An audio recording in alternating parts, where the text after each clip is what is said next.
Good morning. My name is Sierra Newman, and I am a registered nurse located in Charlotte, North Carolina. And my current role in nursing is working with the Appeals and Grievances Department with a insurance company.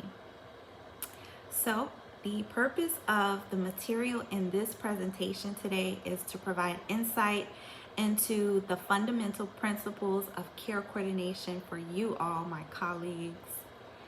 So what exactly is care coordination? Care coordination involves deliberately organizing patient care activities and sharing information among the parties involved with the patient's care to achieve a safer and more effective quality care. This is according to Agency for Healthcare Research and Quality of 2018. Now, the four elements of coordinated care include number one, easy access to a range of health care services and providers. Number two, good communication and effective care plan transitions between providers. Number three, focuses on the total healthcare needs of that patient. And number four, clear and simple information that patients can understand. This is according to NEJM Catalyst of 2018. Next, I will raise awareness of the nurse's vital role in the coordination and continuum of care. Quality improvement and the expenses rely on the process of effectively coordinating patient care. As nurses, the role in the coordination of care is vital. Based on an article by Darren Anderson, a sample size of nurses were selected for the study in a private practice. By the end of the study, it was concluded that the vast majority of nursing time was spent in vaccine and medication administration, telephone work, charting, and paperwork, while only 15% of their time was spent in activity that was classified broadly as care coordination. This does show the importance of care coordination. In the study, it was found that many of the other tasks could have been accomplished by other members of the healthcare team who were probably less trained, but they were a part of the healthcare team. So this explains the importance of actually distributing certain tasks along the coordination of care for a patient. Next, I will outline effective strategies for collaborating with patients and their families to achieve desired healthcare outcomes. Family-centered rounding is a great component to incorporate when collaborating with the families of the patients who receive long-term care. This process involves a multidisciplinary approach with multiple medical team members along with the family members present. Each party is encouraged to participate in the process of daily medical decision making. According to Vanita Mittal, which is a medical director, wrote an article titled Family-Centered Rounds. He reports that family-centered rounding improves patient satisfaction. It also improves communication. It also improves discharge planning, medical education, and the most important thing it improves is patient safety. Another key strategy that was implemented is motivational interviewing. This strategy is primarily with the focus of the patient. It involves the guiding style of communication designed to empower the individual to facilitate a natural process of behavior change. This is according to Haruko Kayoshi Teo.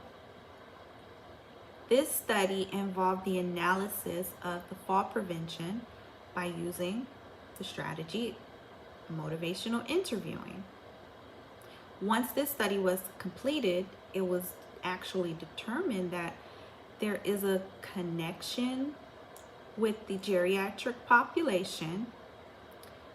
There is a connection of self-identity and the perceptions about fall risks. Having this awareness did lead to the actual falls being prevented in the future. This strategy of motivational interviewing allowed patients to be more aware and adhere to the preventative measures. Next, I will identify the aspects of change management that directly affect elements of the patient experience essential to the provisions of high-quality patient-centered care. In the field of healthcare, there have been and probably will always be changes that occur. These changes are usually based on evidence-based practice with the ultimate intention to provide the best level of care to the patient. The change model that I have had the pleasure of becoming familiar with during my study to obtain my bachelor's degree in nursing is one that was developed or founded by Kurt Lewins.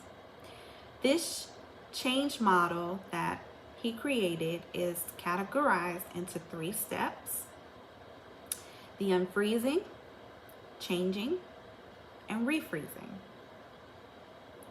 This is based on Bakari 2017.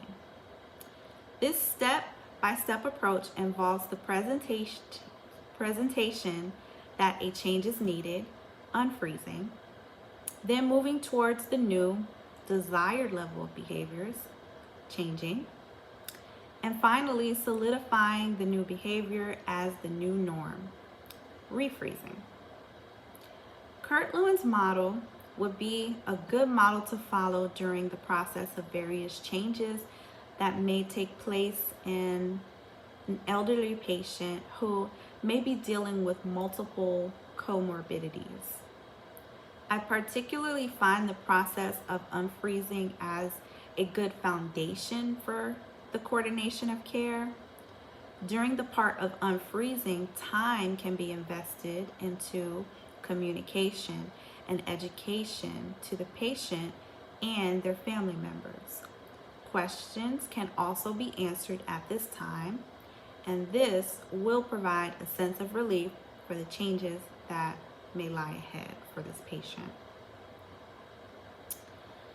Next, I will explain the rationale for care coordinated plans based on ethical decision making.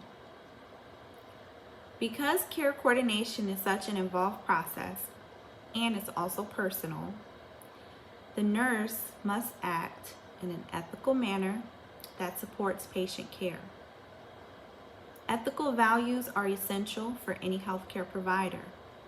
To practice competently and with integrity, nurses, like all healthcare providers, must have regulations and guidance within the profession. The American Nurses Association, also known as the ANA, has developed the Code of Ethics for this purpose. This is based on Morton McGalson 2016. Next, I will identify the potential impact of specific health care policy provisions on outcomes and patient experiences. The Affordable Care Act is the name of the Comprehensive Health Care Reform Law and its amendments. The law addresses health insurance coverage, healthcare costs, and preventative care. One of the goals of the Affordable Care Act does include to reduce the cost for reimbursements to hospital services under certain criteria. One of the ways this affects healthcare costs is a policy that was created in 2008.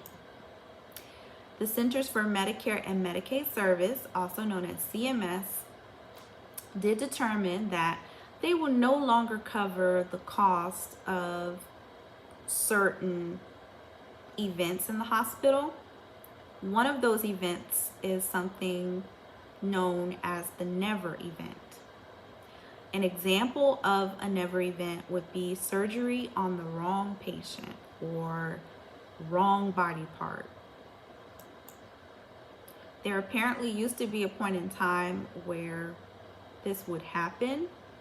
However, based on this policy that is in place, coverage or reimbursement for matters like this would no longer be provided. Another attempt to reduce costs is for any readmissions that happen for a patient with the same diagnosis, similar signs and symptoms within the last 30 days. This would automatically fall in terms of not being covered for reimbursement. Another attempt is non-reimbursement for nosocomial infections, or also known as hospital-acquired infections. This is based on HPAE Putting Care First 2017. In the long run, the effect of these policy provisions are more likely to provide the best quality care to patients. It will allow the healthcare team to properly coordinate as well as provide continued patient care. So our goal moving forward with the coordination of care is to ensure that each moment with the patient is spent as productive as possible. We should continue to remain alert and aware of any changes or risk factors that occur in a patient's status. And most importantly, remember to keep the patient's needs as the primary objective while providing care. We can do this individually, which works collectively within the team across the board for a better and positive experience for our patients. Thank you so much for your time in regards to this important matter of care coordination, how this can be implemented and taken more serious. I have provided references on the last page of my printout here that you can go to for more details. Thank you once again for your time, and you have a great day.